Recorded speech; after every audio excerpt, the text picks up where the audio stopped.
YSRCP MLC Botsa Satyanarayana మాట్లాడుతున్నారు. Live లో చూద్దాం. ఇల్లుకి ఇస్తున్న భూములు ఏంటి?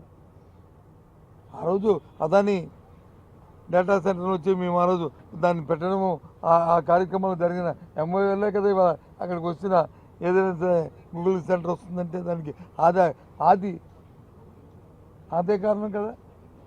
రాష్ట్రపతి తెలియదు అనుకున్నారా? వాళ్ళే చెప్పారు, మేము కాదు. ఎవరైతే స్వయాన్న వాళ్ళు స్థాపించబోతున్నారో వాళ్ళే వచ్చి చెప్పారు ఆ మాటని. దాన్ని ఏమైనా మేమైనా అమ్మమ్మ మా వాళ్ళు అనుకుని మేము బోధాలు ఎగరేసుకెళ్ళలే కదా. ఏదైనా రాష్ట్ర అభివృద్ధి జరగాలి, రాష్ట్రంలో పారిశ్రామిక అభివృద్ధి జరగాలని మేము కోరుకున్నాం. ఎవరైనా సరే ముఖ్యమంత్రి కుటుంబ సభ్యులు వచ్చి ఇంత దోపిడీని 5,000 కోట్ల రూపాయలు సంబంధించిన భూమిని ఇచ్చి ప్రయత్నం చేస్తారండి?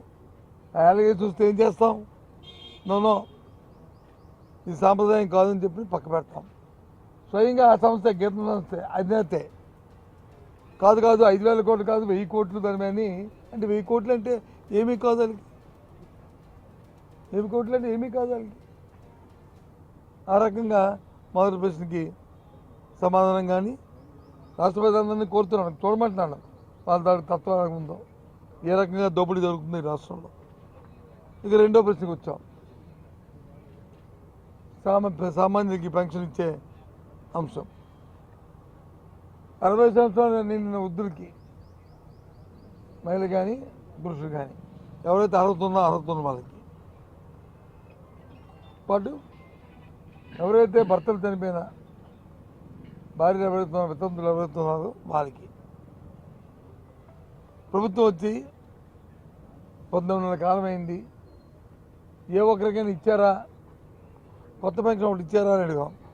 లేదు సమాధానం. ఎంతసేపు ఇప్పుడు ఎప్పుడు ఇస్తారంటే సమాధానం, ఎప్పుడు ఇస్తారంటే సమాధానం లేదు, ఇచ్చారంటే సమాధానం లేదు.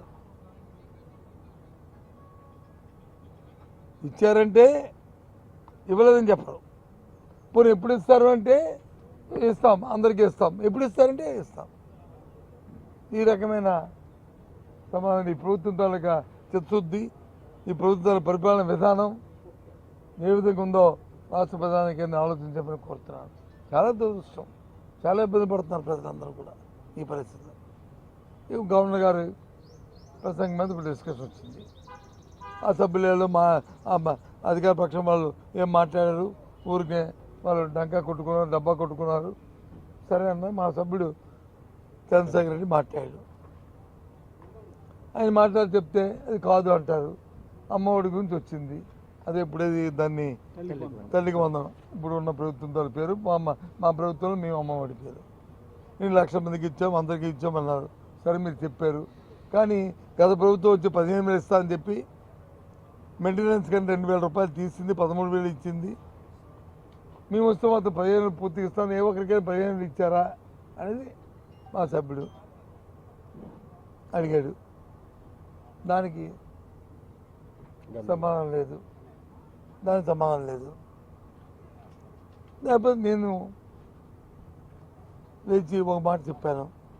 సార్ మీరు 13,000 15,000 అది పక్కన పెడితే ఏదైతే మీరు ఇచ్చిన ఆ 13,000-15,000 కూడా, ఆ 13,000 రూపాయలు కూడా 100% అందరికీ రాలేదు. సుమారు 15% సుమారు సబ్జెక్టు కరెక్షన్ అంకి మీరు వెరిఫై చేసుకోండి. క్షేత్రస్థాయిలోనూ ఎందుకు రాలేదో, ఇంకెందుకు ఇవ్వలేదో. 7,800 రూపాయలు ఇచ్చారు, ఇంకా 7,800 రూపాయలు ఇంకా ఇవ్వాలి వాళ్ళకి. 1000 అటు ఇటు 6-7 ఇవ్వాలి. దయచేసి వెరిఫై చేసుకోండి చెప్తే మీరు చెప్తున్న అబద్ధమనే మాట చెప్తారన్న.